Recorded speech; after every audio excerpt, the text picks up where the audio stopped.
Okay, let's answer some questions from Sunday's Market Outlook. I don't know if I'll get through all of them, but let's see what we have. Congrats on the ABR trade. Tend to agree, short videos during the week on stuff like that would be well received. For example, a video describing the thought process, trade plan, and execution on the ABR trade would be fascinating. I'm still at the very inexperienced level. Market is doing odd things. I can't quite figure out why.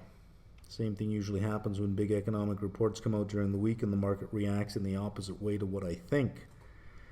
We had a low productivity print a few weeks ago and the market rallied. Short videos on those reports or movements in certain underlyings would be interesting. Yeah, it's sometimes difficult to break out a video on the spot because there is some thought process that goes in. There are some screen setups that you need to get done.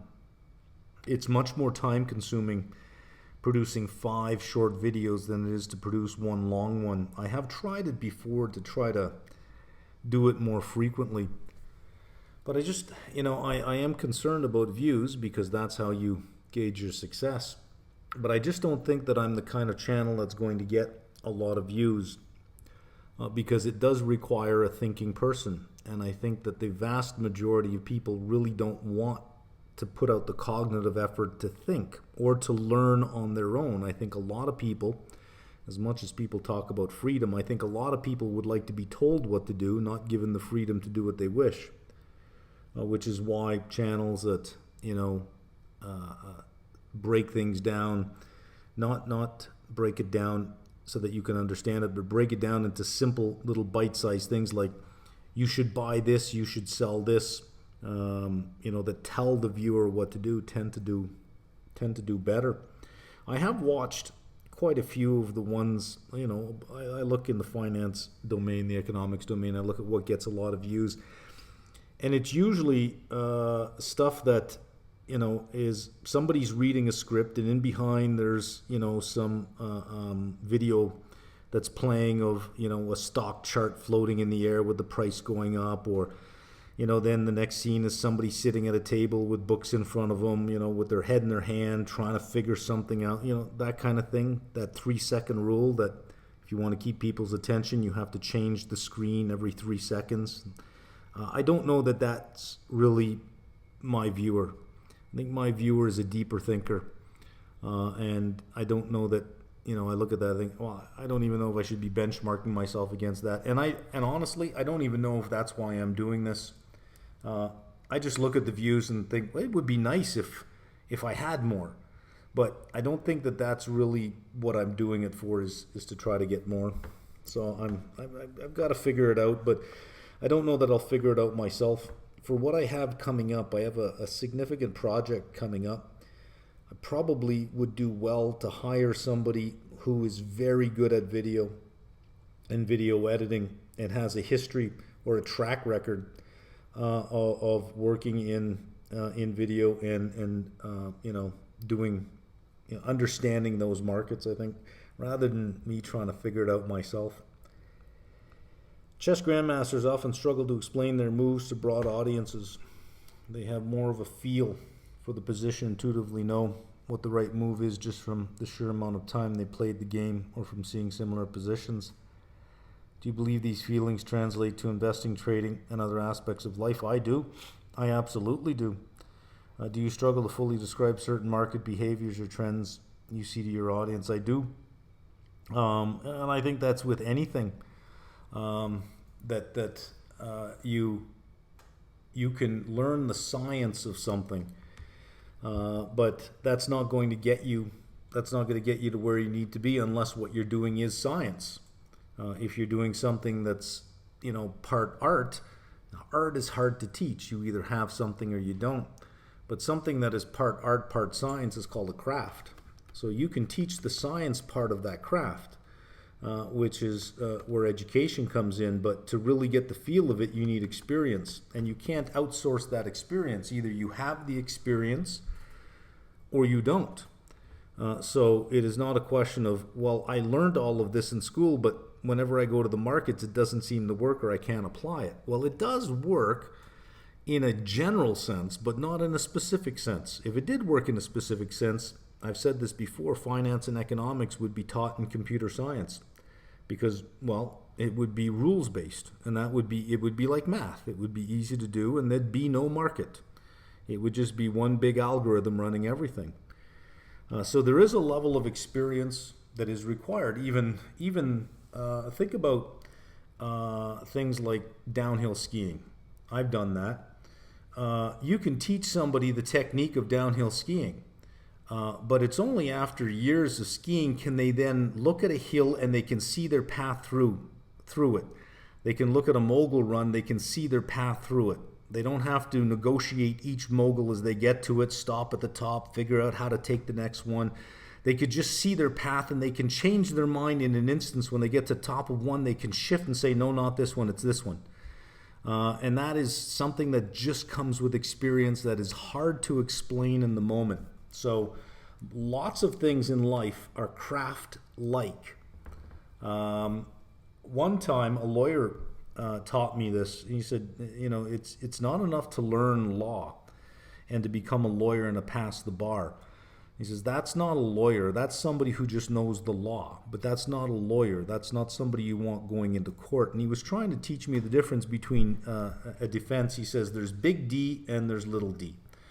He says, if you're trying to drain the other side of money, do not file a big D, file a little d. So when they file a claim against you, he says, what you want to do is you want to file the smallest defense you possibly can, which didn't seem to make a lot of sense to me. Like, why file the smallest defense I can? He said, because in discovery, the other lawyer is going to have to spend a hell of a lot of time with you, and that's going to cost the other side money. And because it's going to cost the other side money, you can use that against them and wear them down through little defenses like that. And I thought, well, that's something that only experience tells you. Like, you're not learning that. Maybe you are learning that in law school. I don't know what the hell they learn in there, but good people go in and assholes come out. So maybe they do teach that stuff in law school. But when he told me that, I thought, that's clever. Let's do that. And the small defense is, item number 1 says this. No. That's all he says. Just no. Don't give them the information they need right then and there. Just say no. I deny number 6. I agree to number 7. I deny 8, 9, 10. Just do it that way. Clever. Applied series. Options. Paper trading account. I've earned several times 50% of the premium to exit the trade on a put option with less than 10 days. Close the trade. If this behavior is replicated in a real TFSA or RSP, will authorities consider that a short-term trade? Well, you cannot do it in a TFSA or an RSP because TFSA and RSP are cash accounts. To sell puts, you need a margin account. Even in your cash account, if you do a cash secured put, you're still not allowed to do it because to do the put, you need a margin account and you can't get it done. More than 8 months I've been practicing a theta sleeve allocation of 5,000 in a paper account. Finally be able to earn more than 700. After many experimentations, it cost me double in loss. How long? 8 months. 700 over 5,000. That's 14% in 8 months. 8 months is 2/3 of a year, so this would be 21% per year annualized. That is that's not bad. If only you can avoid some of the losses, right? Which means choosing your underlyings more carefully. I see a story, the tailwind and the headwind. I listen to many different inputs to have some insight on the market. I mainly stay at the ETF level. I learn about the industries. I've barely done balance sheet valuations. I rarely do valuations either.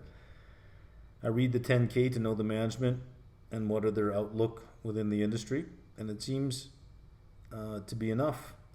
How sustainable is that method in your opinion? It's absolutely sustainable. That's the game. You want to sell puts on underlyings in which you don't think the underlying is going to that price. So you have a stable of very safe stocks that you feel are not going to trade any cheaper than what they're trading.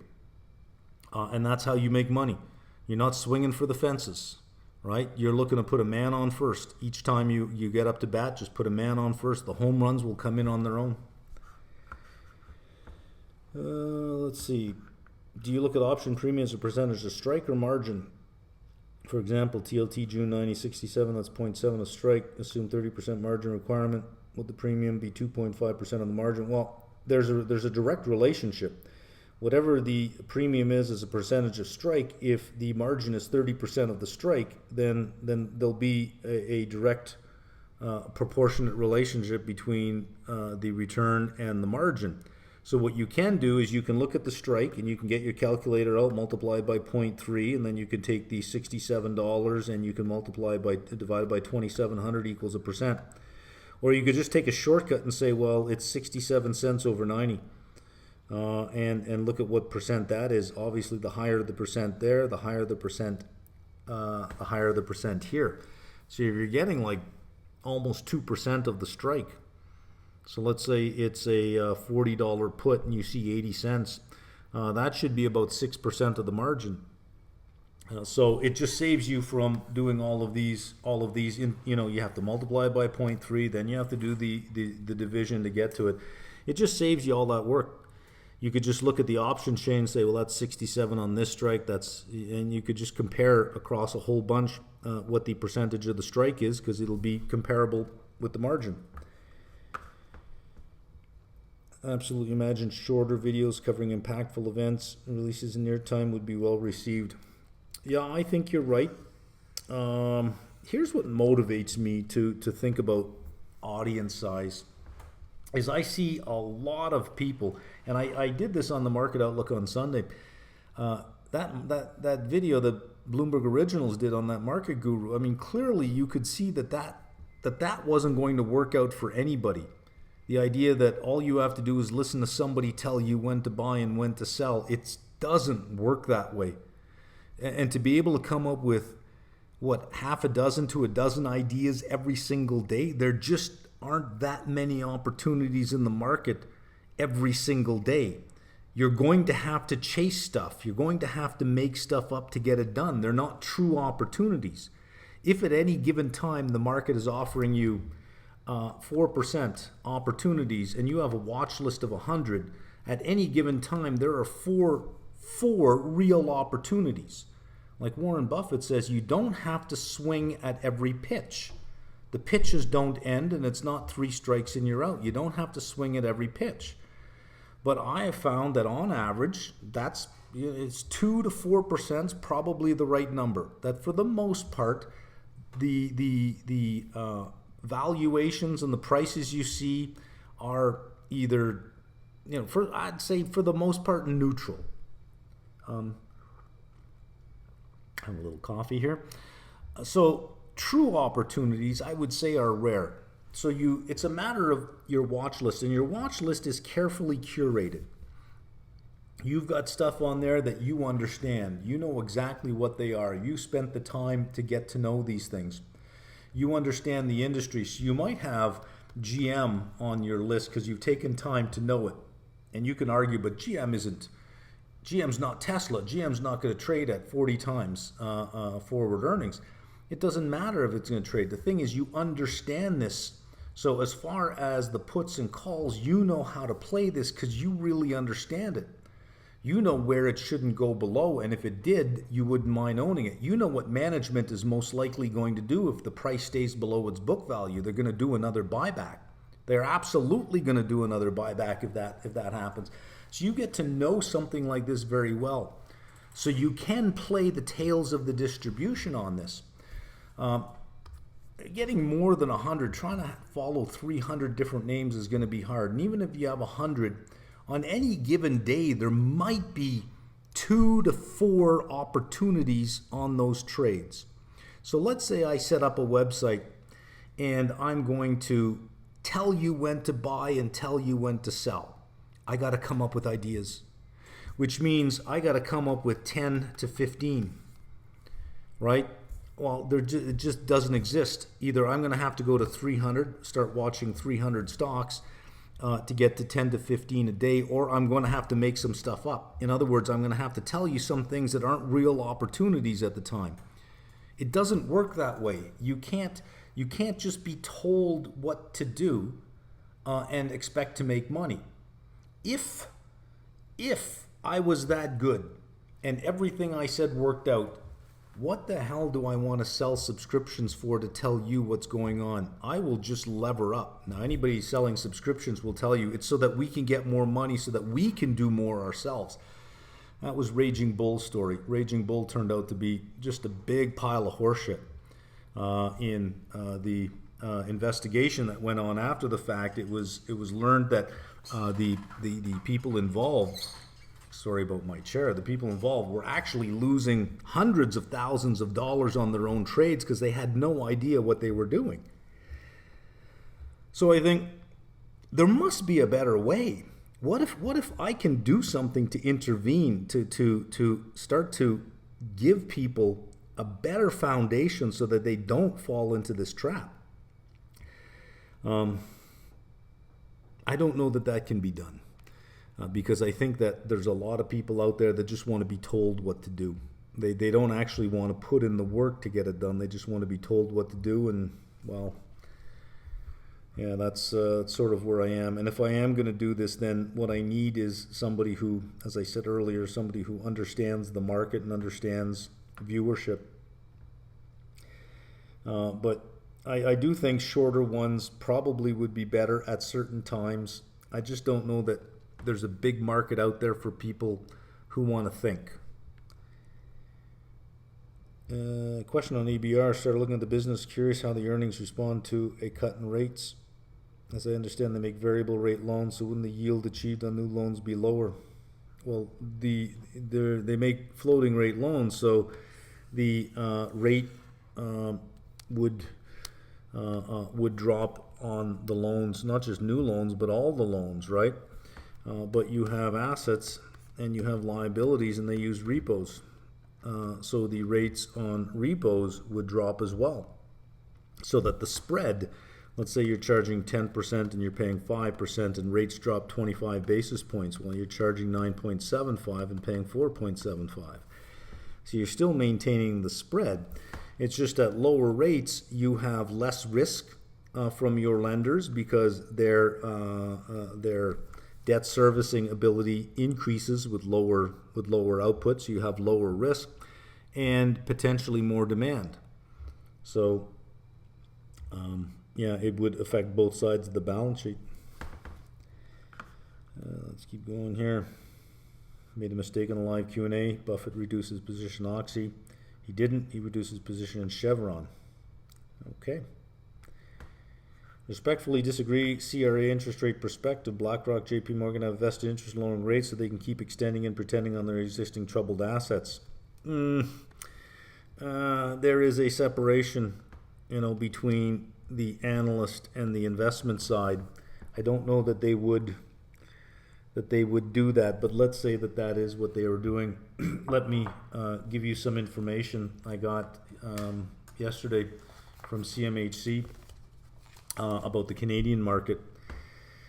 New home construction has slowed to 2010 levels. Housing starts April down 37%. That's Ontario. It was like 43% BC. And in Ontario, you have Toronto, which is 38% down. You have Ottawa, which was 58% down. New housing starts. Hamilton, even worse, 91% down.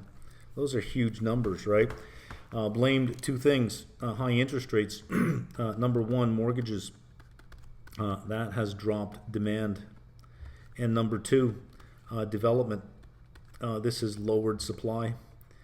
So what you have, if you look at it from an equilibrium perspective, there's your demand, there's your supply, and let's say that this is where we are, Q and P.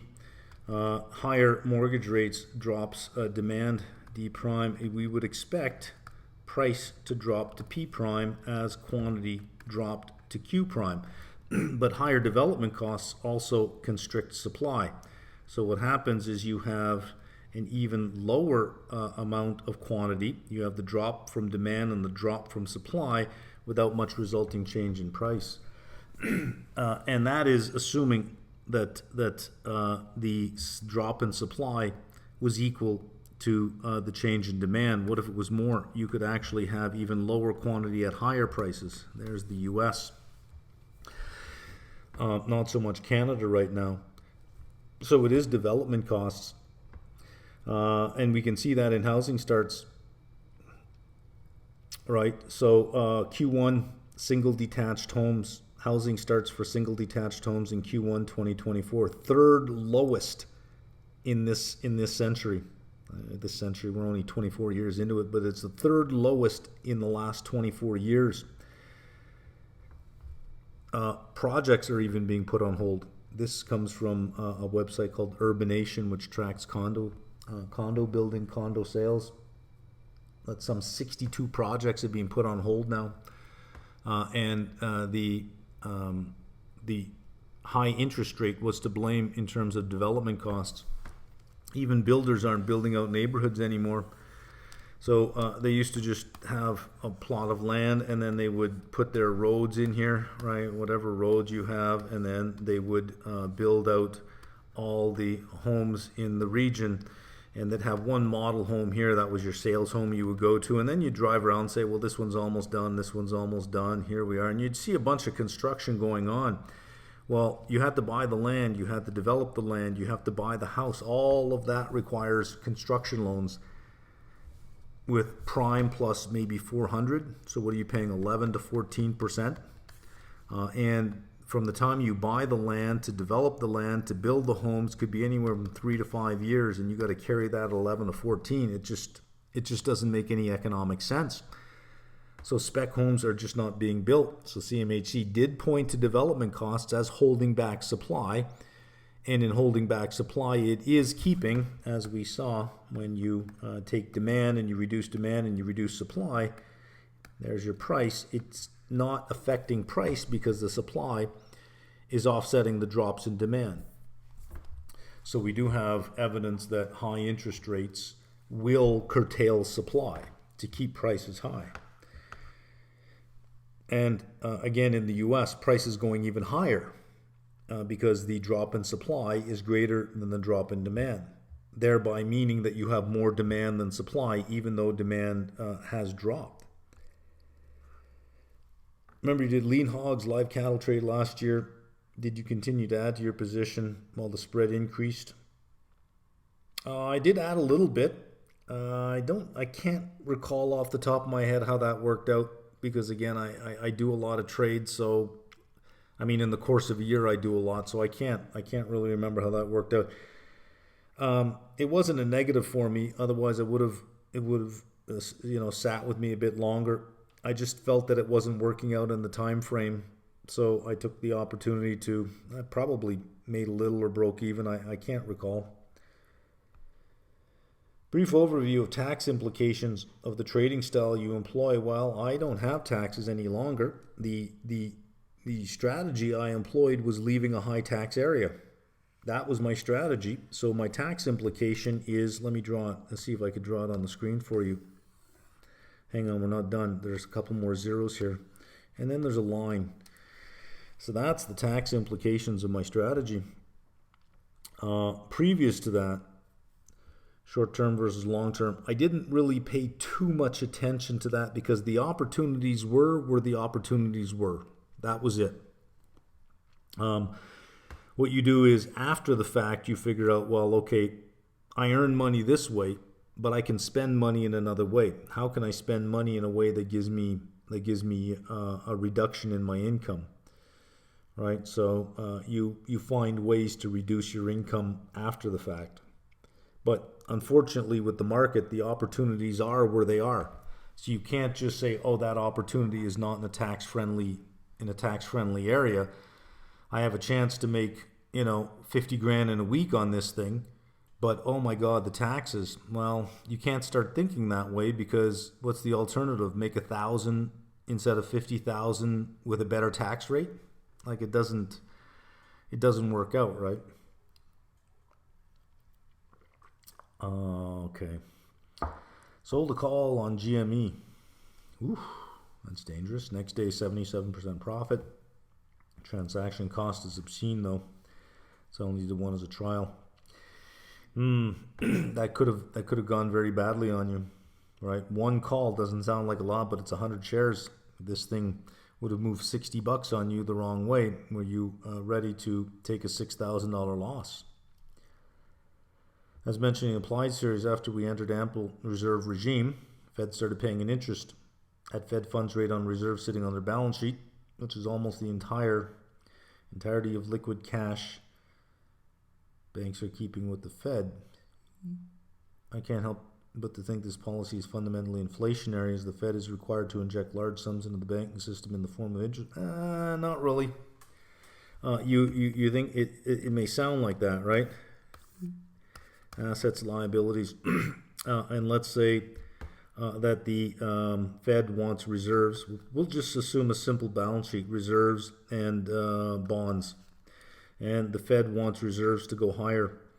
All money that is not in cash is in the banking system. It's always in the banking system because it's either in your savings account and your checking account. If you have a brokerage account, you're holding stocks and cash. Well, that cash, the broker doesn't leave sitting there. The broker has it in the banking system. Somewhere, it's in the banking system. So how do you keep more money in the banking system is you take away assets for them to buy. If the Treasury issues $10 billion worth of bonds, $10 billion will leave the reserves to buy these bonds. So the Fed steps in and says, no, we'll buy them. Well, those reserves would have increased by 10 billion because of that, and bonds increased by 10 billion. And that's how you increase reserves, is you eliminate the possibility of that money going into anything by buying up bonds. So it sits in the banking system. Let's just say that people bought $10 billion worth of bonds. The Treasury pays interest on $10 billion, but the Fed bought it. So the Treasury pays interest on $10 billion, and the Fed pays interest on $10 billion of reserves. So in an upward sloping yield curve, the Fed would make money because there's the cash rate, there's the bond rate. We have a downward sloping yield curve, there's the cash rate, there's the bond rate. The Fed loses money. So what is being lost is the differential between what a 10-year yield, or let's say a 5-year or a 7-year yield. Let's say that this is sitting around 4.6%. This is sitting around 5.5%. It's really only the differential that is lost because the Fed is receiving 4.6 yield and paying out 5.5. They're not really losing a lot, but once that curve uninverts, the Fed is actually making money on this because there's the cash rate and the Fed is taking away bonds. If it wants if it wants to increase reserves, it just takes away bonds. So it's the Treasury that pays it. It just, rather than paying it to the bondholder directly, the Treasury pays it to the Fed pays it to the bank, right? So it's really not inflationary. That part is not really a big deal. REIT hypothesis. Have you looked at Alaris Industrial REIT? No, I haven't. I've really just focused on the residential REITs because to me they're a home run. Better understand IV after your ABR trade. In the live outlook, you mentioned ABR reached 60% IV. Which option expiration did you mean? The 14s, 15s, and 16s. 14, 15, 16 strikes for July. Haven't been able to find the 60% in the historical IV with IB. It shows the maximum IV was 4.25. Oh no. Even today, I still have the 14s and 15s. Even today, they were like at 31% each. Implied volatility, 31%. 4.25, no. For May. Oh, for May. Oh, well. May 14th is gone, isn't it? Yeah, and I really didn't put that trade up till Sunday, so I don't know how you found May 14th, but May 24th, no. There'd be no time value left, and if there's no time value, the implied volatility wouldn't be needed because the option would be trading for everything that's intrinsic, right? So okay, if you're looking that close to expiration, You got to go out a little bit further. I went to July. Let's assume you did all your trades and the stock reached 15, right around that neighborhood. I did. Instead of going down, the stock ran up to 20 and stayed there for a couple of weeks. Is the decrease in IV over those 2 weeks more profitable? No, because 15 to 20 is a delta of 5, or sorry, a $5 difference. So delta would have killed me. The decrease in implied volatility could not have made up for the increase in delta. I would have been underwater by quite a bit because I had 350, so that's the same as being short 35,000 shares. All right, and if it went up $5, you're down $175,000 on that one. I would have added on the way up. I would have felt perfectly comfortable. Why? Because I know ABR. So it's on my list, and like I said, opportunities are rare, but when they show up, you got to take advantage of them. You have to know what an opportunity looks like, and I know ABR, so I was able to spot that one. Would it be wise to begin studying your free 2018 content while waiting for our level 1 results? The 2018 free stuff is level 1, and if you're waiting for your level 1 results, this would be a pure waste of time. Yes, it would be a waste of time. Could you explain to us in more technical detail how you place your orders on options? Specifically the price. Do you follow a checklist each time, or is each case different? I'd say each case is different, but the same. If you have experience, you'll know exactly what that means. If you have no experience, it'll sound really abstract, like, well, how am I ever supposed to know what to do? Is because you have to step out on the path. You have to. I mean, I can tell you how to hike, but until you actually start walking a pathway, you're never really going to know how to hike, right? So I can tell you, well, if you take this strike price, this is the delta you have, this is the implied volatility. I can tell you all those technical things, but until you actually start doing it, you're not going to know. So you'd look at something and you'd say, well, should I take this strike or this strike or this strike? It's only with experience do you then determine what strike you want. Also, it depends on what you want to get done. If I'm looking to make income, you usually try to sit around the 20, maybe the 30 delta. If I want it put to me, or if I think that it's going up, I'm not going to be happy with 30 delta. I want 50, 60, 70 delta on the put. Notice those are two different strategies. I'm trying to get two different things done. So when you sell puts, it's like you tell me what you think is going to happen and what you're trying to get done, and I'll tell you what neighborhood to be in.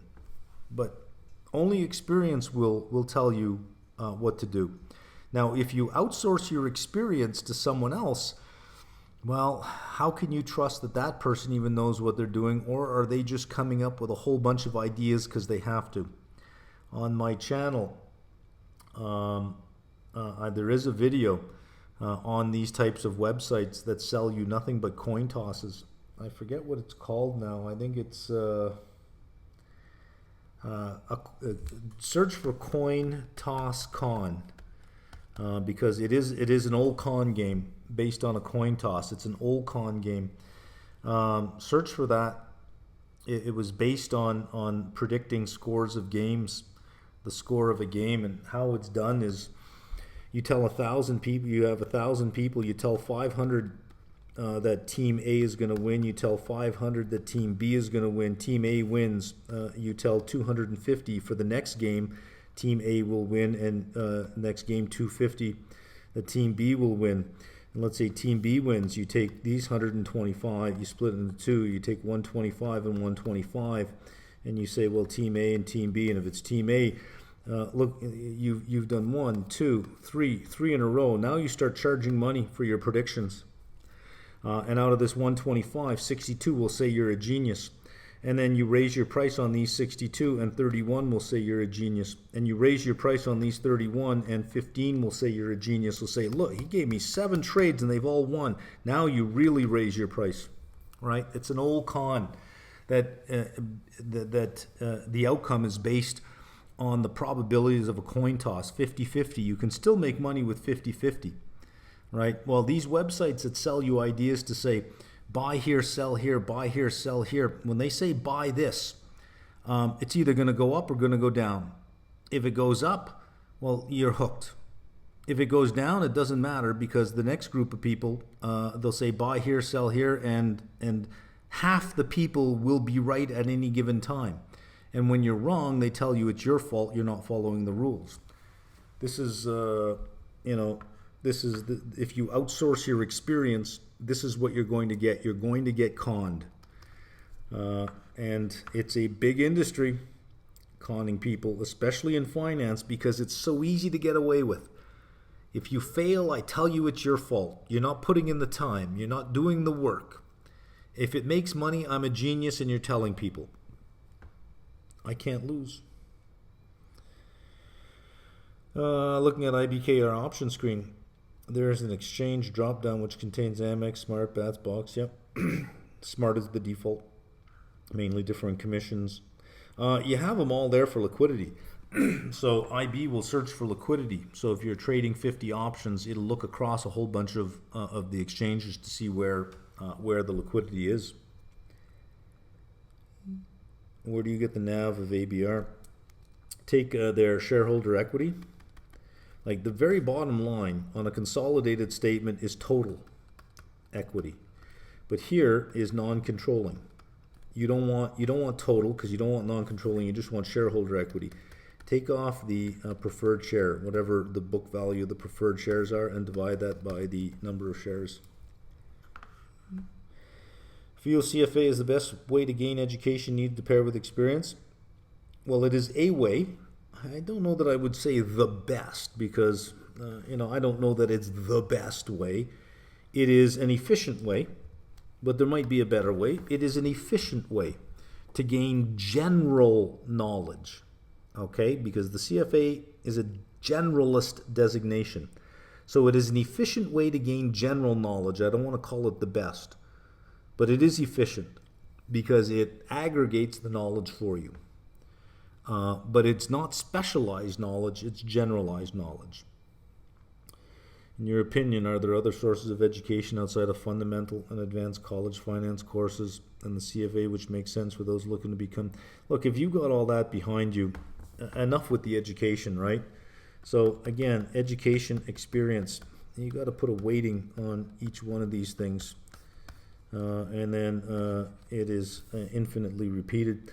Don't overweight one or the other. Like, get some education, but get some experience, and from that experience get the feedback, learn from your mistakes, which is a form of education, and then you just keep doing that again and again and again. But education without experience makes you a business school professor. If that's what you want to be, then great. But enough with the education. I mean, if you've got college or university courses, you've got some CFA behind you, excellent. Get out on the road. You've got a map. You've learned how to read it in a very simple, rudimentary way. Great. Jump out on the road and start working with it. That's what I say. Which phase of the business cycle do you think? This question again. Why do I get this question every week? Which phase of the business cycle do you think we're in? I don't know. I think we are in a quantum business cycle. Quantum meaning that you can be in multiple positions at one time, because there is evidence that we're in an expansion. There's evidence that we're in a slowdown, evidence we're in a contraction. So I think we are in a business cycle superposition where we are simultaneously in an expansion, in a slowdown, and in a contraction at the same time. Let's see anybody knock that answer off. That's probably the best answer I've had yet on that one. I'm not going to answer that one again. I get it every week. What does it matter? I guess my question would be for anybody asking me these, let's say that I told you for certain where we are. What would it matter? What would you do? What would change? Would we not be hitting, would you say, well then, if we're in this phase, we wouldn't be hitting new highs all the time? And I mean, the market would still be what the market is, right? And I don't know that it is information unless you're a sector rotator, I don't know that it's information that is incrementally useful, other than maybe validating a position. But I don't know that it would change my mind about anything. I rarely stop and think, I wonder what phase we're in. Personally, I think we're in the slowdown phase, but the numbers don't show it. The inverted yield curve does, and it's never been wrong. And it does damage. It does damage. And the longer it's inverted, the more damage it does. So how do you just look past that while the market is going up, and the market's going up purely on multiple expansion? How do you ignore that? It's interested in seeing some growth in tech stock covered and applied levels later on down the road. Most important factors you would consider for growth stocks that are green flags. Personally, like to see forward PE ratio. A low forward PE, well, that's not a growth stock. Strong growth percentages, good management, strong free cash flow, that's not a growth stock. If you have all of that, one of two things: you're looking at a value stock, or you're paying for it, which means that, let's say, what I mean by paying for it is I can say, here is my house right now, but in 20 years it's going to be $4 million, so why not give me $4 million for it now? It will be worth that, so why not give me $4 million? When you're paying these high valuations, that's what you're doing. You're buying the future price of the house. You're not buying the growth. The growth is already in the price. You're paying for the growth to absolutely happen. For you, if you buy my house for $4 million, you're paying for all of the future growth to actually happen, which means you don't make anything.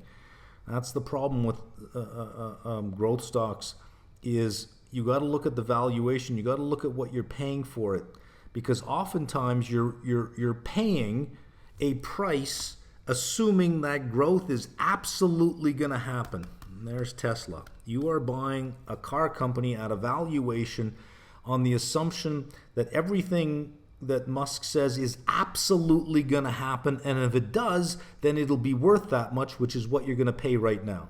So you're paying for 100% absolute probability on all of that working out. So that's what makes growth stocks a little bit tough. What you just described here, especially once you get to low PE, strong free cash flow, strong growth percentages, this is a value, probably a value stock.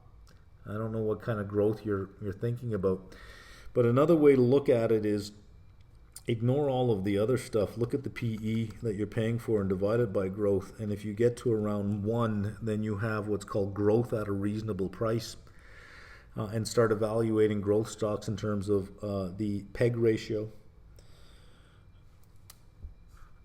I've read that the PE ratio has no correlation to where prices will go 1, 3, 5 years in the future.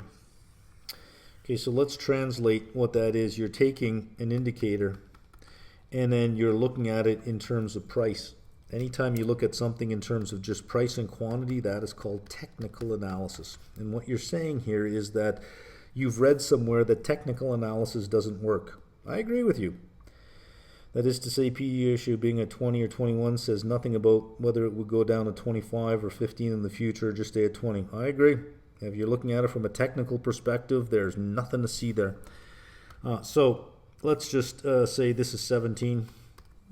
And let's take 22 and let's take 12 as the multiple. And what you're saying is that PE in time t equals beta naught plus beta 1 PE in times t minus, and we'll say n, whatever the lag happens to be, whether the lag is 1 month or whether the lag is 3 months. There's some lag, and you're saying that this coefficient is no different than 0. It is an insignificant coefficient. Well, welcome to the world of technical analysis. That is exactly what you're going to find. However, why don't you try this? Like PEs do this, right? They depending on what's going on in the world, they kind of do this.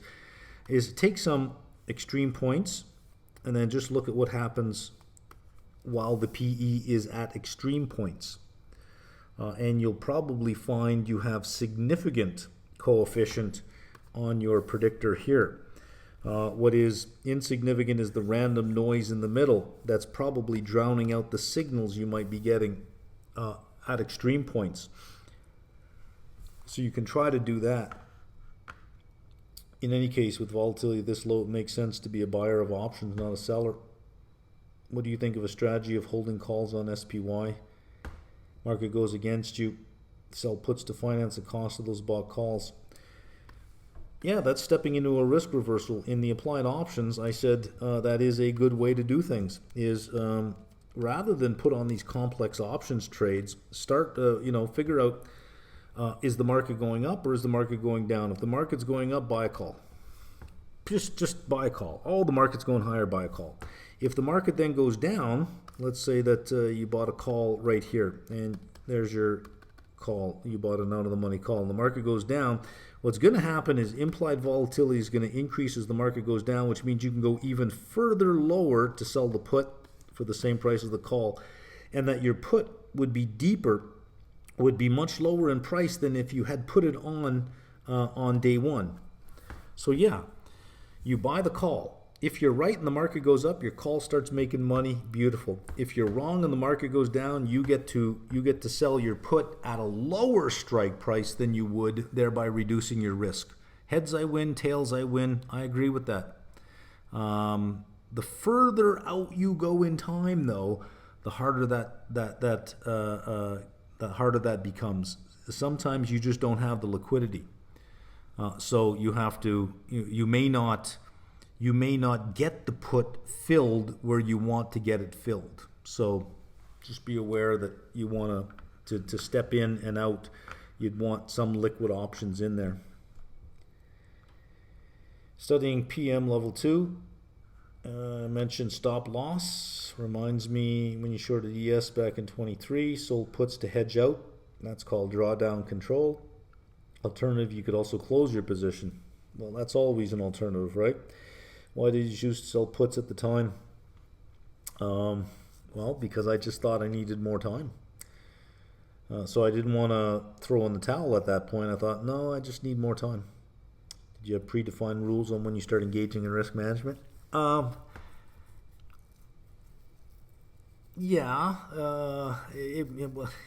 depends on a portfolio perspective, right? It's what I don't look at it position by position. It's what other positions am I holding? So if I look at it at a portfolio level, you can look at dollar delta beta, sometimes beta delta dollar, delta dollar beta, whatever you want to call it. It's the combination of the three for every position you have.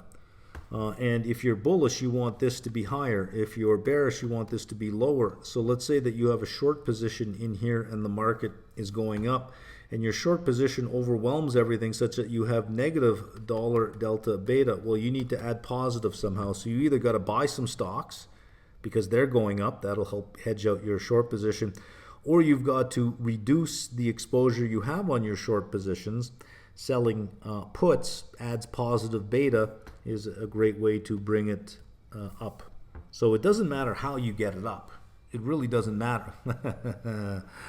I just heard that. It doesn't matter how you increase your dollar delta beta as long as you increase it. And you could increase it by closing a position or by selling puts. It comes to the same conclusion in the end, is that you're moving your position from a negative position, hopefully, to a positive position. Have you had any insightful report on the growth in demand for private credit? Insightful? No, but I'm aware of the growth in private credit.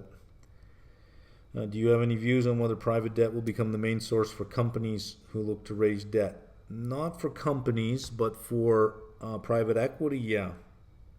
Equity investor, do you have a preference for the company to use private debt or corporate bonds? Bonds. If you can go to the market, you'll always have the cheaper financing in the market. Looks like Goodyear's taking a leg down towards 12. Now maybe a chance to start thinking about building a position, selling puts. I did yesterday. Got, I think, 25 of them at 12, but only 25 cents. Wasn't a lot of premium there. Wondering on general thoughts about the road back to profitability, extended volume growth, lowering unitary costs. Well, they do have a new CEO as of Q1, as of early January. They are selling 3 divisions for a total of $2 billion. I don't think they have any buyers for it yet, but they're targeting $2 billion, which will go to debt reduction. They're targeting a debt reduction so that their multiple of EBITDA is 2.5 instead of 4. And looking at cost rationalization. So year over year for Q1, they were able to increase their gross margin, increase their operating income, even though there's still negative net income. It was far less than it was last year. Cash flow from operations are negative, but far less than it was last year as well. So they're on the road, they're on the path. It would be nice for them to sell the 3 divisions. One of them, I think, is Dunlop, and pare down that debt. But if they can get to 2.5, they can then possibly get an upgrade to investment grade, which would then reduce the risk of the common share. So at a point like this, a lot hinges on debt reduction. Debt reduction will be helped with the sale of some assets and margin expansion. So they're on the right path. So I'm okay with that. It's okay to buy a company that's not doing well as long as management recognizes the problem. That's a solution. It's when management doesn't recognize that they have a problem, that's a problem. That's a short. Would you describe primary strategy as value? Primary.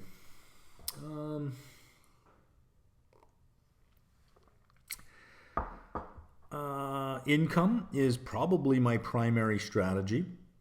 And I choose value stocks to sell puts on because that's just the way you make income. I'm okay with growth.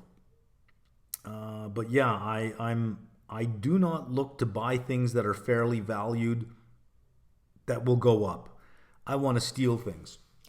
I look for things at which I can buy at a ridiculously low price. I want to get it as cheaply as I possibly can. I don't want to pay fair prices for things, and I don't want to overpay for things. But that doesn't mean that I haven't paid fair prices for things if I think that the market is missing its, a bigger story. But yeah, I guess income/value, and that's a function of my age. I think if I were 25, I'd probably be chasing growth and making no money because I wouldn't have the experience to do it right. Mentioned run up in copper prices partly due to momentum traders coming in. Yes. And copper took a big hit today, right? 30 cents at one point I saw for copper. That's huge. Trading like a meme stock. It should not copper, but there it is. Thinking of adding more positions to CopX. Don't want to get caught in the momentum unwind. Well, hopefully you didn't do anything because today was ugly. Long-term holding, would you suggest to add increments until I reach my set allocation or wait for a pullback? Usually when you're adding, you add on pullbacks. So there was a pullback today in copper, and if you have Globex, you can watch copper futures overnight. Which will tell you whether or not that's still going to continue on. It was a big sell-off today, but from what I read yesterday, deliveries to COMEX, because of the options expiration, you can choose just to deliver. That the short side, instead of covering their position, is just saying, here's the copper. So the amount of deliveries to COMEX, the level of inventory is going to skyrocket, which means there is no shortage of copper at this point in time, which is a point I made earlier in the week, that I did expect copper to move up in price throughout this decade 5 to 6 to 7, maybe even 8, 9, if you continue to push to a green transition and all EV, you're going to hit a wall, some wall of supply where there just is no more copper. The price would have to go up if you're going to get more copper out of the ground. But to happen this fast, that is momentum. We don't have a problem today. The problem we have today is we can't supply the future. That's the problem that exists today. But as far as this month goes, there's copper to supply the demand for this month and next month and the month after. So it was just a little too much, too fast. So it was due for some kind of unwind. And when momentum leaves, it leaves. It's not just a small little blip down. It's a dump. And you saw that today. Any way to be able to buy Canadian stocks while being an American? Yeah. I don't know about Webull, but yeah. Warren Buffett does, so you should be able to. Trying to intuitively understand what a risk-neutral probability is. It's just a probability based on a risk-free rate. It's saying we're not going to assume any required rate of return. So in other words, we're risk neutral. We don't care about the riskiness of the stock because it'll be captured in volatility. So if we take a stock, here is the price today. You can price out that stock, the forward price, you can price it out. And the forward price is just whatever the price of the stock is, E to the R, and let's say it has a dividend, T. So at any point in time, you can price out that stock. These are continuously compounded rates. And every month, that's your 50 delta. So your distribution of prices would be around the 50 delta, right? So if you say, well, here's at the money, and if I go across, how come if I go from June to July to August and I look, let's say this was $50 and I look at the 50, how come it's not a 50 delta? If this were $50, how come the $50 strikes are not 50 deltas? That's because the delta, the 50 delta increases. This is at the rate of whatever the risk-free rate is. This is SOFR. This would be 30-day SOFR, 60-day SOFR, 90-day SOFR, etc. And that would be the forward price, and options are centered around the forward price because the Black-Scholes-Merton model already includes volatility. Why put it in there twice? So because you're pricing out options around the forward curve, what we're saying when we look at a particular delta right here is you're saying, well, if delta is 0.5, there's a 50% probability of the price being greater than this. How do we get this? Well, if I borrowed money, I bought the stock and I carried it for that period of time, how much money would I owe? I'd owe the interest rate minus the dividend I received, because as I receive dividends, I could pay down the loan. That must be the no arbitrage price. And that's how it's priced out. If you think about it in terms of a binomial model, you have up and down. And your risk-neutral probability is 1 plus R minus D over U minus D. U minus D is the whole spread between the two. 1 plus R is how much your money would grow to at the risk-free rate minus D. So it would be, let's say that this was the price here, it would increase to a certain point. So there is 1 plus R, there is U minus D. It's just a proportion over it. Or, well, a proportion, the 1 plus R minus D over U minus D. The U and the D already contain the volatility. So your risk is already in the U and the D. So your probability at that point is, well, if you put risk in your probability, you're counting risk twice. That's why it's risk neutral. Past videos, portion of your portfolio is outsourced to JP Morgan hedge fund. Not a hedge fund. I might be in a hedge fund, I don't know, but it's a wealth management division.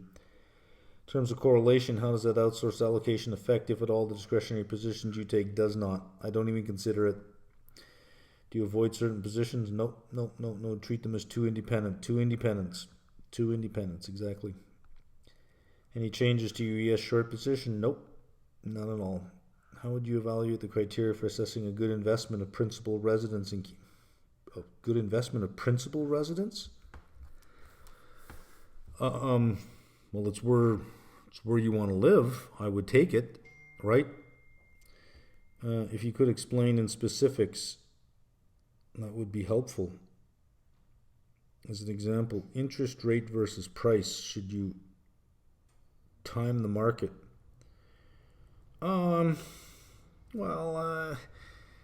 The rate hiking cycle was well telegraphed, right? Why you would choose a variable rate mortgage in front of rate increases doesn't make sense to me. The rate cutting cycle seems to be well telegraphed. Why you would choose a fixed rate mortgage in front of interest rates dropping doesn't make sense to me. I would more than likely at this point choose a 2-year variable rate mortgage.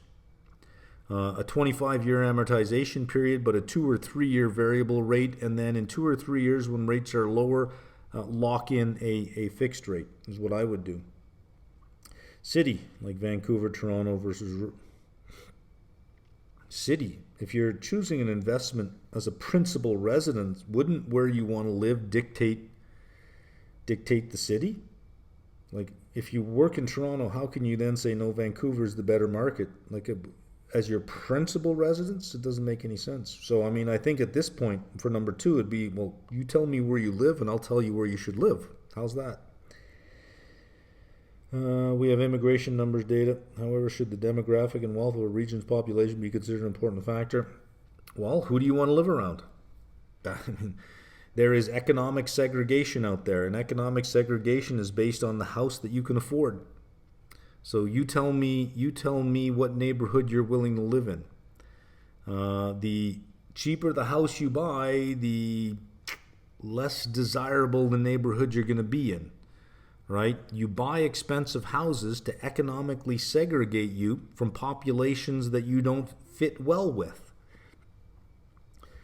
I don't know that there's much I can tell you on that. Rent price to ownership ratio in metro cities have well risen above 20. This ratio is relevant in the Canadian rent price to ownership.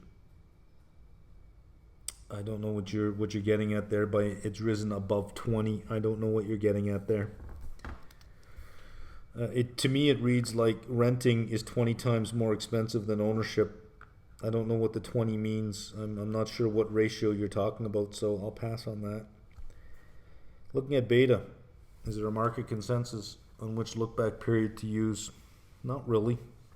3 and 5 tend to be the more popular ones. Is it 1, 3, or 5? It's up to you. Does it change depending on macro factors? Betas tend to be fairly stable for value companies, and for large cap companies, they tend to be fairly stable. They do tend to change for growth companies, especially growth companies that are transitioning into value companies.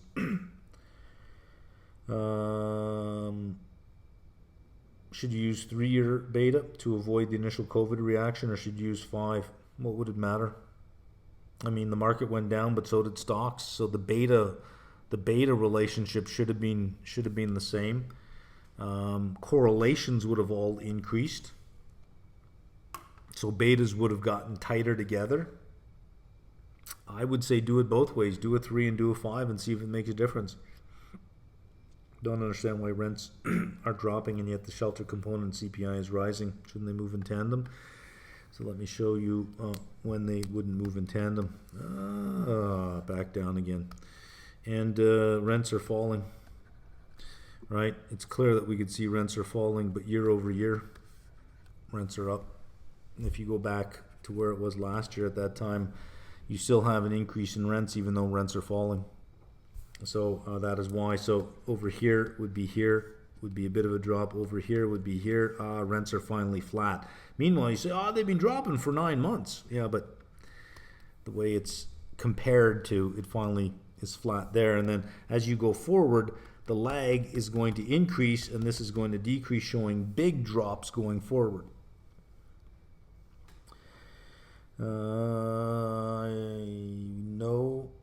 May I know what is your current take on consumer discretionary? I don't know that I have a current take on it. I don't know. I don't have any strong opinion either way on it. Do you have any thoughts on Lululemon? Nope. Don't even know anything about it. On selling puts, what is the deciding factor between 1 month versus, I don't know. The deciding factor? You tell me what you're looking at and I'll tell you, and then I can give you an answer. The answer is it depends. 5 months, selling puts 5 months out, that's, I don't know that I would do that. Unless I'm selling very deep in the money puts, thinking the stock price will rise to that price. But I don't know that I would do it. But again, you tell me what you're trying to get done, and then I can give you an answer. But there is no, it's like if you were downtown and you stopped me saying, "Excuse me, sir, which way should I go?" I said, "Well, you tell me where you're going and I'll tell you which way you should go." But which way you should go, I don't know, without knowing, what it is you're trying to get done.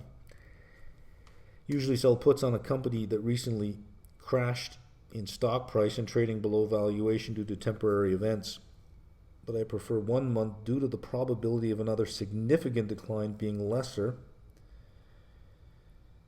I may have room for improvement. Any thoughts? Okay, so what you're telling me is that you're playing on the freeway. That's not the way to sell puts. To sell puts, you want to find a nice, quiet residential street with no traffic, right? You want safe underlying stocks with none of this nonsense going on because you absolutely want the income. If you're going to play in traffic, well, you've got the wrong strategy to be playing in traffic. So what are my thoughts? Find something safer. It would be my thought. You got something that's crashing due to temporary events, but you think that, if I'm reading this right, there might be another decline.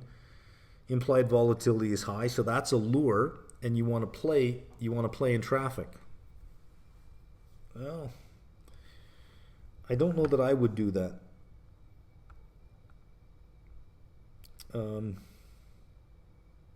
I guess I have more questions. How do you know it's a temporary event? How do you know it's an event and not a trend? You say a temporary event. Well, if it's temporary, it is by nature an event. But how do you know it's an event and not a trend? If you're expecting something else in the same direction, wouldn't that be a trend? And without knowing what it is, I couldn't help you there. Is this it? Meta? Assuming this is a company with growth in earnings, healthy balance sheet. Oh, okay. For example, I see. Or i.e. That is UNH, United Health, and Meta. i.e. is, not for example. E.g. is for example, i.e. So it is UNH and Meta. Well, I know nothing about either one of these two, so I don't know that I can help you with either one of those. You mentioned the auto industry is heading back to its usual oversupplied state. Pandemic-induced numbers were an anomaly. Auto manufacturers saw the positive effects of oversupplied market. Why do they not stay in that state? They do. They want to. They did try for as long as they could. There was a point, I remember, where GM was making too many trucks. It shut down its Indiana plant for 3 weeks, saying, no, let's keep supply off the market. We know what's going to happen. That only works when everyone else is keeping supply off the market, or you feel that everyone else will do that you think that is their strategy.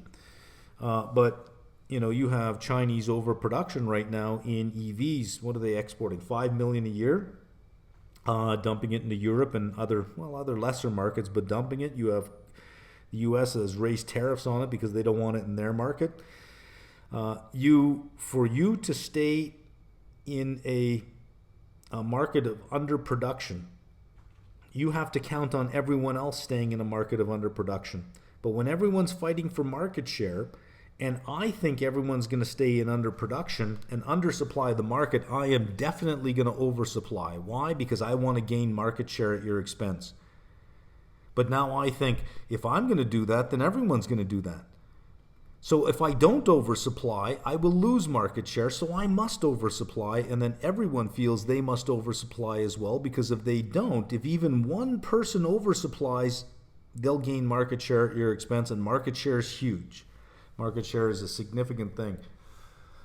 So Yeah, it is characterized by oversupply simply because of the nature of the structural costs, the fixed structural costs, that to keep the cost of a vehicle low, you have to have numbers. You have to have volume. Otherwise, your cost per vehicle increases, and then you suffer because you sell fewer vehicles and your cost per vehicle is higher. So you have lower revenues and lower margins. You can lose money and go out of business that way. You must continue to produce. It is the state of the industry to be in overproduction. It is the state of the industry, and it will return to that. Tesla has not been challenged to survive in a state of oversupply, and we saw this morning numbers out of Europe. Lowest sales for Tesla in 18 months. They're losing market share to the Chinese automakers, and that's not going to end, because that is the state of the natural state of the industry is one of oversupply, and we're going back to that. Let's see. Specific market condition in which you prefer gaining exposure through long calls versus owning the underlying. Low interest rate. The higher the interest rate, the more expensive calls are, and you always want to buy more time than what you need and sell less time. Well, with interest rates where they are, you have to outperform the interest rate first. So that means whatever stock you're buying calls on, the stock has to go up by at least 5.5% just for you to cover off the cost of carry. So lower interest rate environment, bottom, a much lower multiple on the market, 16, 15 times, knowing that we're coming out of a recession, we're into the early recovery, and you're starting to see earnings expectations moving up and the market moving up on earnings expansion, not multiple expansion. Earnings expansion. There, go all in. There's no point in selling puts and doing the little money. There, you want to buy calls. You want to add beta. You want to add delta in environments like that.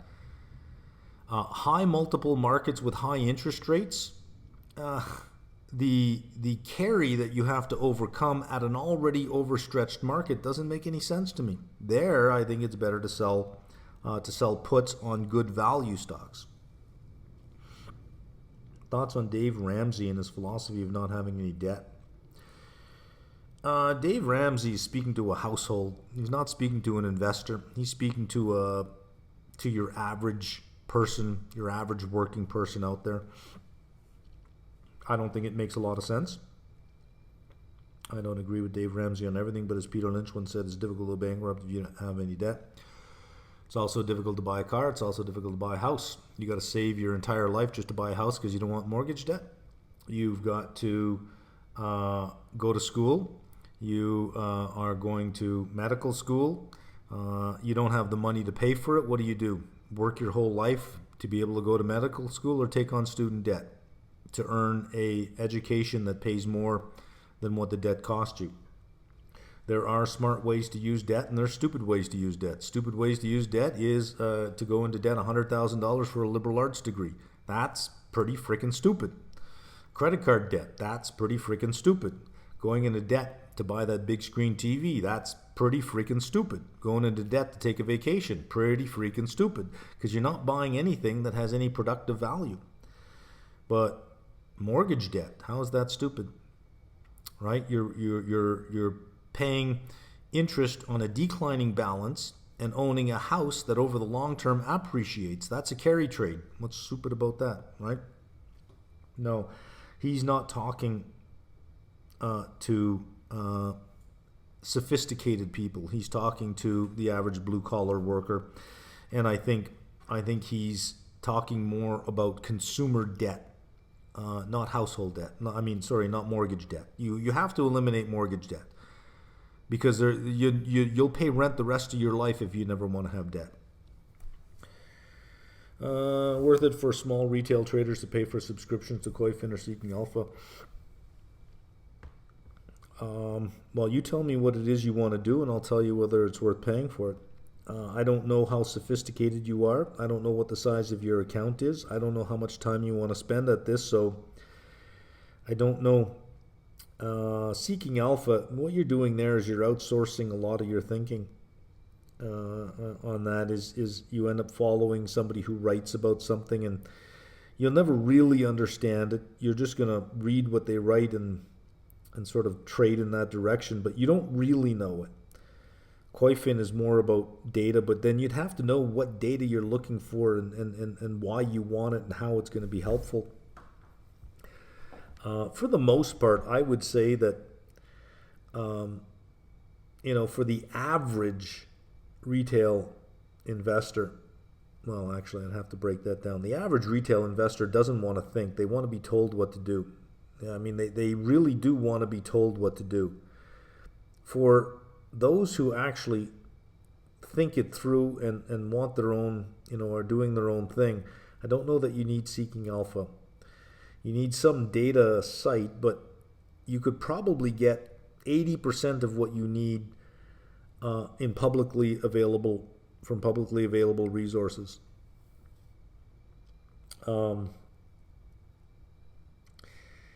Koifin is useful. I just don't know that I would spend a lot for it, but it's useful. The free side is got quite a bit, I think. The paid side has a whole bunch of data going back 10 years. So if you're going to do more in-depth analysis on economics and the fundamentals, it probably would save you time. But, so to go to your question, small retail trader, you tell me what small retail trader means, and then I can better answer that question. Do things like VAT affect a company's financial statements? No, they don't. They're typically taken as a percent of cash sales, so I'm not sure if a company's revenue is taken gross net. The VAT is not even counted in revenue. If they sell something for 100 and they charge 13% tax, they remit the tax and they report revenue of 100. It doesn't affect their statements at all. Cash equivalents is taken gross or net of VAT. Again, it's not even counted. It's not even counted. I wouldn't even worry about it at all. Utilities have high debt. It will take years for the capacity to catch up to current demand.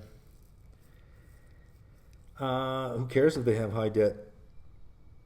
It doesn't matter for the utility. It doesn't seem like a good sector to invest in at the moment. Yeah, it doesn't really matter. So they get a guaranteed return. And most utility debt is investment grade. I think all of it is investment grade. And they're given a guaranteed return, whatever their weighted average cost of capital is. So who cares what their debt is?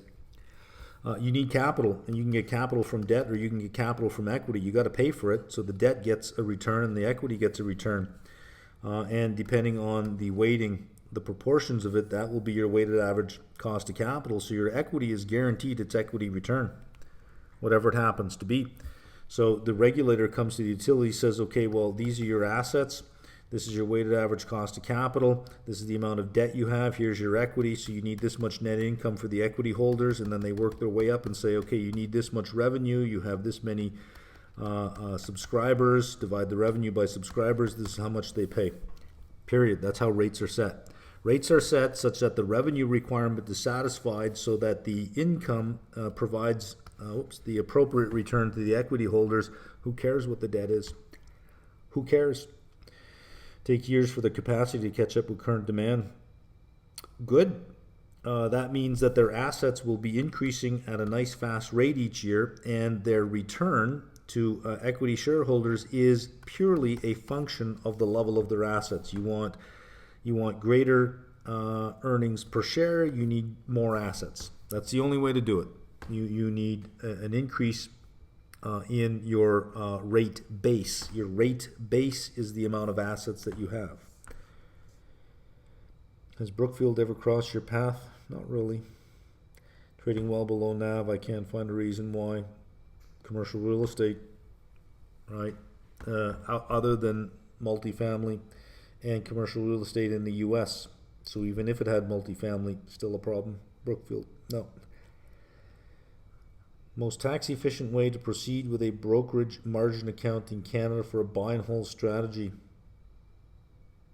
Potentially looking at eligible versus non-eligible dividends on Canadian U.S. equities or equities of long-term growth. Well, you're going to want to avoid U.S. equities because there's a withholding on that. You can take Canadian equities, but I don't know that I'd be too concerned about eligible versus non-eligible dividends. Understand the circumstantial, but some generals look up. Tell me what your tax rate is, and I'll tell you which one. If you have a low tax rate, go for you don't have to worry about eligible or non-eligible. Eligible dividends might give you a dividend rate of 3.5%. Non-eligible, you might get to 8%, like a REIT, which is non-eligible. So that if you have a low enough tax rate, after tax, you might be getting 6%, which is still better than 3.5. But if you're in the highest tax bracket, you could get so punished on this, it was better to earn a lower dividend rate, which was eligible, than a higher dividend rate, which is ineligible. So there is no one rule. You tell me what tax bracket you're in, and then I can give you some ideas on this. The best strategy is to defer your gains for as long as possible. So low dividend paying growth stocks are your best bet in a taxable account that are Canadian. I just don't think Canada has enough low dividend growth stocks. I just don't think we do. So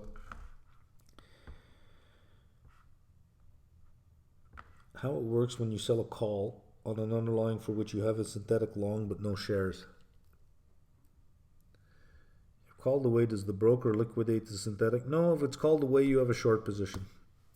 If it's called away, your broker doesn't do anything. You just end up, let's say you had a call and it was called away. Monday morning, you'll see that you have negative 100 shares short. You're short 100 shares of that particular stock, which is okay because your synthetic long position would perfectly off-hedge your short position, in which case there's no need to have it open. You can go ahead and close that off because you have a risk-free position. It's only going to earn the risk-free rate of return. You may as well close it off and put the money into a T-bill at that point. Not only that, you got to watch this short position and watch the borrow rate, because the borrow rate might be 15%. So you don't want to keep that open for too long, but that's what would happen. I ask because I don't have trading position to sell naked calls, but can do so if I have a synthetic long. Yeah, well, that's because that's a covered call. It's in essence a covered call. Would you recommend this strategy? You tell me what you want to get done, and I'll tell you if I would recommend it. Much like you're downtown, you say, I'm going to the stadium and I'm going to take this road. I would say, well, I don't recommend that road because it goes in the opposite direction. But if you're downtown saying, excuse me, I'm going to take this road, do you recommend it? Well, obviously I'd say, well, where do you think you're going? So, what is it that you want to get done? And I'll tell you if I recommend that strategy. Recognize GME and AMC for what it was. Nearly shorted them. I didn't want to sell call options because of the risk of the run-up lasting a bit longer than expected, so I was going to buy deep out of the money puts. Volatility would have crushed you probably. Would there have been another efficient way to short them other than short calls or long puts? Obviously, I would have to pay a hefty premium due to the insane implied volatility if I had bought put options. Yeah. Unfortunately, it's a tough game to play when you get to GME and AMC and you have that stuff going on because you're playing in traffic, right? There's a lot of money to be made, but there's a lot of accidents that will happen as well.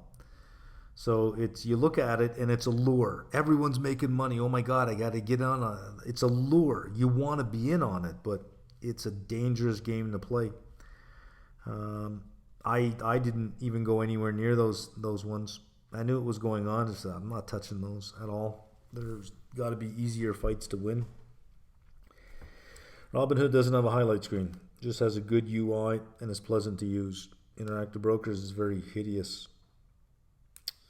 I played GME, but only when it initially dropped. Then went up. I sold. Also played the 5. Okay. Interactive Brokers, hideous. Listen, it's kind of like there's some programming languages that you might think look really hideous, but only because they give you tremendous power. Interactive brokers may look hideous, but it's because it gives you tremendous power with all the features that it has to customize what you need. Whenever you have that much ability to customize, yeah, you're going to have something that looks difficult to use as opposed to something very simplified. But it's once you get it set up, I find that the information it gives me is better than I can get anywhere else.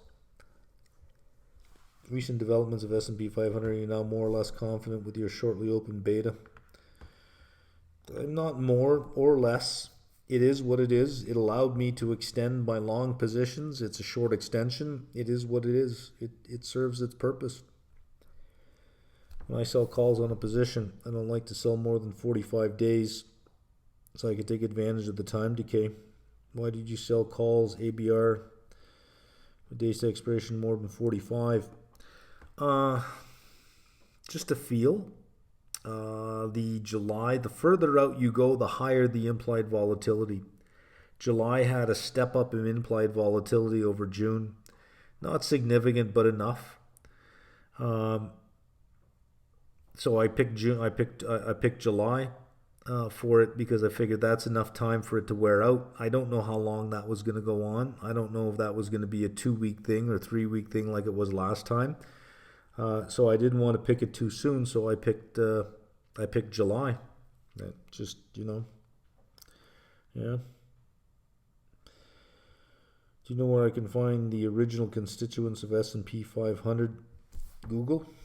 I think I already answered that when I did a Google search for you and gave you the first answer I got. Tend to ignore technical indicators, but is the extremely low VIX level starting to concern you? Only in selling puts. You look at the premium you get and you think, oh, I never worked for so little. It's just it would be nice to have some volatility. Can we get an update on the MSTR bit trade? That to me is the most confusing thing. Maybe somebody can help answer the question, because if we can get an answer to this question, we can do it ourselves. Is you have a bunch of people willing to pay two times the value of Bitcoin to buy it just because MicroStrategy holds it. So is there some kind of combination between their software business and Bitcoin that makes you want to pay double for the Bitcoin because you think, oh, they're doing this with the software business, I'm willing to pay double? What is it that causes you to want to pay double just because it's on a company's balance sheet when you could just buy Bitcoin itself? You could buy the ETF that tracks it directly and pay 1x. But to buy it just because it's on a balance sheet, there must be something about it being on a balance sheet that gives it a multiple. If we can figure that out, what we can do is start a company that holds Bitcoin. And if we can figure out what they're doing to make it double, we can do it better and hopefully get triple.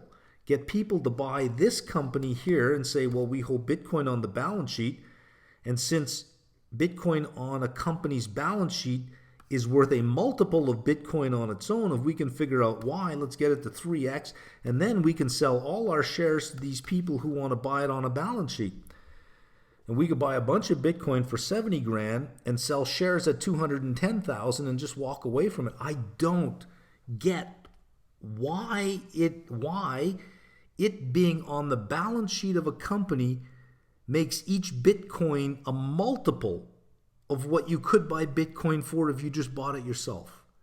If anyone out there can explain to me why the company owning it makes it more valuable than just owning it directly, I'd like to know. Because if there's a good reason, I'll do this. I'll start a business. I'll get a SPAC.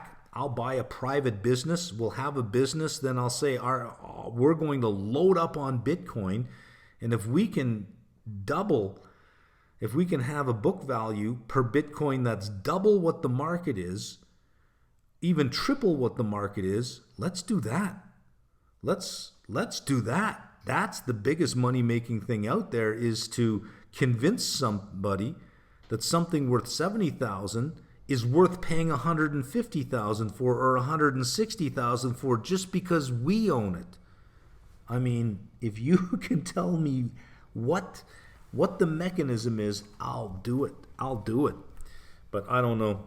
I would say you can't discount stupidity. Stupidity. I can't even spell stupidity. It's such a stupid word. Yeah, stupidity, I guess. It's just stupid people. Stupid people, I guess, is what I would say. I wouldn't even discount some kind of funny business going on. Because if you look at the CEO of MicroStrategy and you look at his past, he's got a bit of a shady past with the SEC, with some fraud stuff going on way back in the .com era.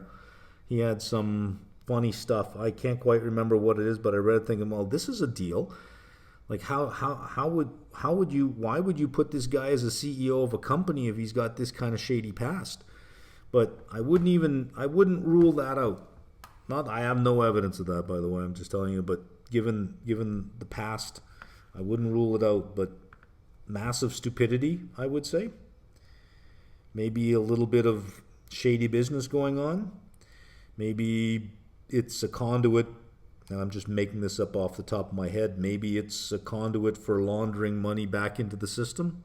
Maybe it's criminals that own it in exchange for laundering. I don't know. I'm just making stuff up off the top of my head. I got no evidence of any of that, so don't sue me.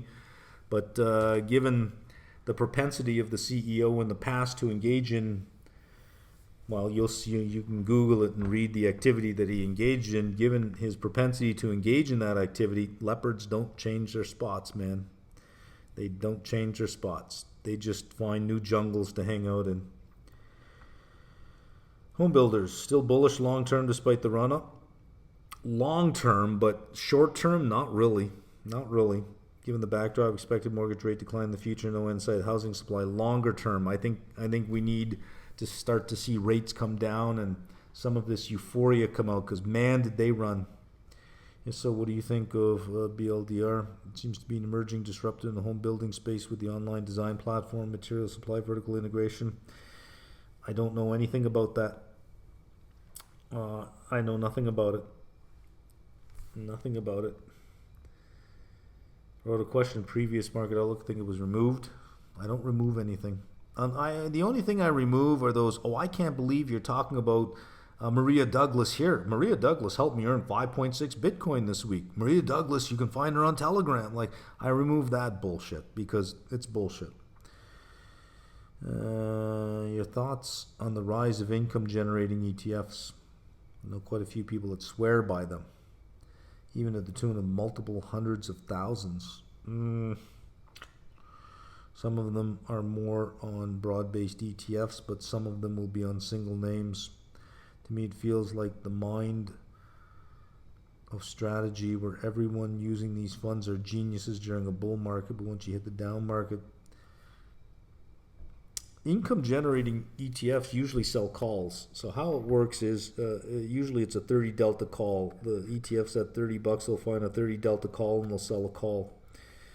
Right? And if it goes up, well, then this is now 34, and they just take the loss on the call and then they immediately sell the next call. So they take losses. So in a rising market, these covered call ETFs would actually underperform.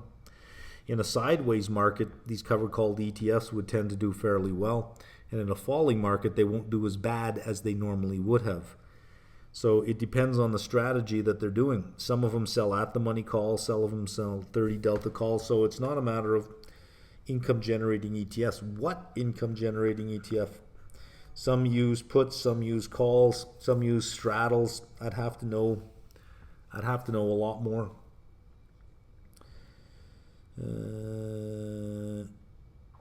Astounding that on the one hand you give understandable, reasonable arguments that rates must go down, that on the other hand they don't. Yeah. Election years are always tricky. True. One could argue that a low price of oil at the pump is essential to get elected. Okay. Could that be the elephant in the room, or are you just wrong on this one? Well, you can't say I'm wrong. Nobody can say I'm wrong. Only one thing can say I'm wrong, and that's time. Only time can tell if I'm right or wrong. That's the idea about the future, is it is unknowable. So if I say I expect this by the end of the year and we're in May, you cannot say you're wrong. It's not the end of the year yet. Only at the end of the year will I know whether I'm wrong or right. Only at the end of the year. No one person knows if I'm right or wrong. Your opinion may be that I will be wrong. But you can say that. You say, I think you will be wrong. Okay. But to say, are you wrong? I don't know. Beats me. Unless you have a way of seeing into the end of the year, I don't know.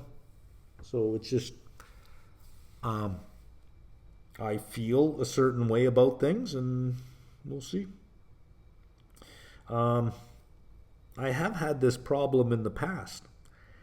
Is in a time when I say something, it seems impossible. I remember the first public one I did was RIM, Research in Motion, late 2008. Obama had just won. There was some talk about him not wanting to give up his BlackBerry. It was called the Crackberry at the time. RIM was 130, and I said, this is a short. I don't think I'd be interested in it even at half this price. I was laughed at. Not one person thought that was serious at all. A couple years later, RIM was a shadow of itself, which is what I said it would be. Kept saying in a couple of years, this thing will be a shadow of what it was. No one believed me. Not that I knew for sure. It just, you do the work, you do the analysis, you say, I can't see any way in which they keep their market. You know, a couple of years ago when I said, Tesla margins and growth rates are going to drop dramatically, you can go back to that video and look at the hate that I got from all the Teslites. Oh, you're wrong. Well, same with Beyond Meat when I said this thing is a short. Oh, Boomer doesn't get it. Sometimes, when you give predictions in the moment, they seem unbelievable. Like, no, come on, that's not going to happen, or I don't see how you're going to be right. But I have a pretty good track record of being right on things that in the moment I was considered to be completely wrong on. I also have a track record of being wrong. So there we are. So will I be right or wrong? Only time can tell. Only time can tell. With regards to Gil the Kitty. Kill the kitty. Kill the kitty. His original breakdown reasoning for going short on Jamie was very sound, pretty reasonable, pretty responsible. Wasn't trying to get his followers to move the market for him. It was only after the squeeze he did fly in channel. Question is, what prevents a similar phenomenon from occurring in regards to your channel? Well, he did have a bit of a gamer live streamer feel to his channel. The method, position, disclosure, and disclaimer is similar. This video just caught groundswell. When will we see your niche stock prediction? I don't know. I don't know.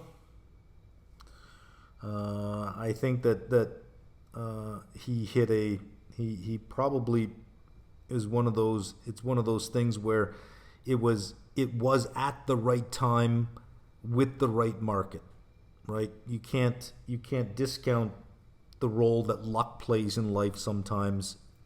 That this thing that he did might have been repeated 1,000 times from a bunch of people you've never heard of, but it didn't have the same resonance with the market. The timing wasn't exactly right. The conditions weren't right. The conditions just happened to be right here. And especially with the options, using options to get this done. Had his followers just bought stock, they probably would have ran out of money a lot faster and never had the effect that it had. But it was the combination of the large short position, the buying of the options, which caused the dealers to have to buy the stock. It just happened to be the right time. when the government had handed out a bunch of money to people, and you had all of this found money. I don't know that if you repeated that, like every year, you can go through a whole bunch of different sites. You can find a lot of people who are putting a lot of really good stuff out there, and it never really grabs like this. So this is one of those things that 10 million people buy a lottery ticket and one wins. The one who wins gets all the press. We don't see all the other ones that did something, and it just, for some reason, never resonated. Want the market to continue to go up as long as government keeps printing money? The government has always printed money, and markets go up and markets go down. Japan printed money from 1990 onwards, and their market fell for, 15 years straight their market fell? Playing devil's advocate here. I wonder if there was a correlation between your released 4-hour ABR video on your YouTube channel and recent uptick seen in ABR. The thought did cross my mind when I originally saw it. I thought, is this me? It can't be me. So part of my checking to see what was going on was I did search ABR, short defense, Meldrum, to see if it was posted on any other site anywhere else, and if anybody else was talking about it, and it was not. It was nowhere. So it couldn't have been that, right? There would have been some chatter somewhere about it. So no, I don't think it had anything to do with me. Capitalizing on the IV crush requires the necessary education experience. How can you replicate ABR's balance sheet? Any financial company, you can replicate their balance sheet if you have the money. There is nothing proprietary. I can't replicate Apple because I need their IP, I need their technology. But if you're just holding a bunch of loans, I can make a bunch of loans. I can make a bunch of loans in the same market segment as you can. There is nothing proprietary to that. So there may be some skill that they have in assessing the creditworthiness of the loans that they give. They may have some expertise in the real estate sector that I don't have, but for the most part, it's a balance sheet that can be replicated because there is no IP really to protect. Recent 10Q for Arbor, already answered this. How can the spread between TLT and HGY be so low?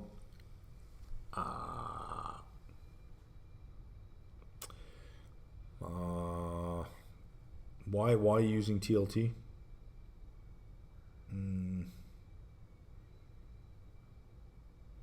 Oh, either way, it doesn't really matter.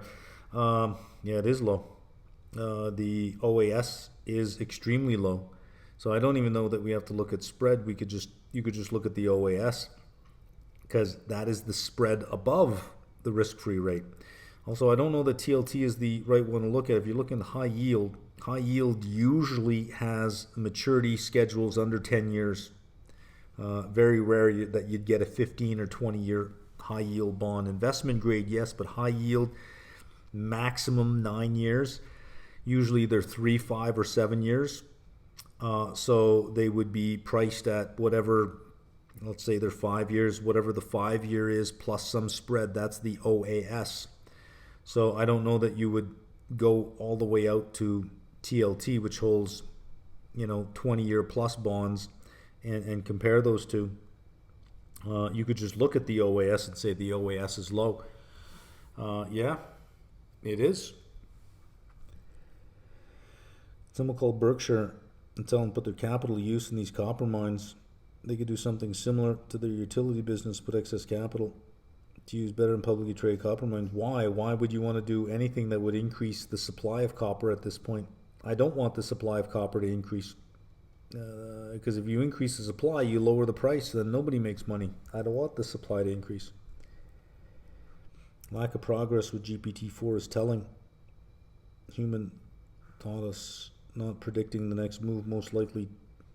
Human thought us not predicting the next move, the next most likely token. These models have already stagnated. A whole lot of semiconductor companies not related to AI trade at absurd levels. If Nvidia spikes in earnings, that's the night to open a short. Ooh, okay, I don't know if I would do that. After hours, Nvidia did cross $1,000. I don't know that I would even get anywhere near a rock and roll stock with momentum. I wouldn't even. I just stay away. There are easier fights to win. Again, you're playing on the freeway here. I would just stay away from that. I wouldn't open a short. No way. Is it not that trading is difficult? Oh, it is not that trading is difficult. Yes, it is. It's that you need to be disciplined. Most of the money I lost earlier was because I was impatient. Playing tech earnings and buying short-dated options. Now I buy at least 90 days out, and even when I'm wrong, I can fix it with minimal damage. I would still change your first sentence. Trading. This game is a difficult game. It is a difficult game. You have to have patience. You have to have discipline. You have to do your homework. It's a lot of homework and very few keystrokes. I mean, if your hands are touching the keyboard all day long, you're doing it wrong.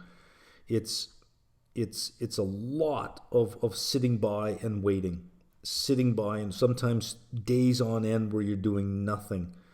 That's the difficult part of this, is to not jump from table to table to table and try your luck at every single table. It's not a casino, and it is hard work. It is long work. It is cognitive work. It is taxing work, and it never ends. No, it is difficult, and the shorter the period of time in which you want to trade, the more difficult and I'd say almost impossible it becomes without a lot of experience. This is a difficult game. It is a difficult game, and yes, you do need discipline. Yes, you do need rules. You do need patience. But even with all that, it's a difficult game. And that's it.